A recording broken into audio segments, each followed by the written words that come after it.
I am Iron Man's ultra low budget bitch. Basically, I do the things the real Iron Man can't be cracked doing because he's rich and probably having sex. I hope your new year started as fantastically as mine did. Now, I'm here today to give you some handy tips and tricks for getting the most out of your YouTube experience in this shiny new year. But just before we get started, I want to make something clear. Think of this as Rule 0. The year 2010. Pronouncing it 2010 sounds overly syllabic and awkward, and in this age of rapid electronic interconnectivity, brevity is the universal preference. So let it be known that from henceforth, like all communication online, the year shall be pronounced in its shortest form possible. This is 2010.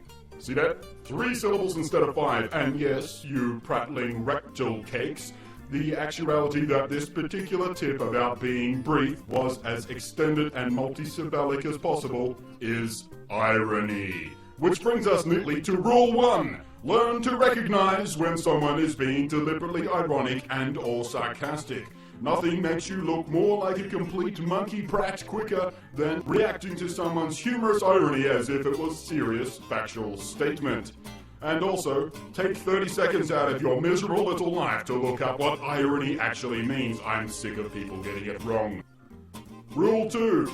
Not everyone has to like the same video games or movies that you do, and that's okay. If you happen to come across a review or opinion piece for one of your favorite games, movies, books, or whatever, and the stated opinion isn't in complete agreement with your own held beliefs, that's okay. We are not the f***ing ball collective, and individual preferences and opinions are in fact permitted to be held and even publicly expressed without some whiny little douchebag screaming a stream of embarrassingly misspelled abuse about how, quote unquote, gay someone is for having the audacity to have a differing perspective on a piece of entertainment than you do. And you are no more likely to actually alter their opinions by abusing them and questioning their sexuality than you are to be able to convince an astrophysicist that the sun is made completely of yogurt by calling his mother a canyon-creviced whore.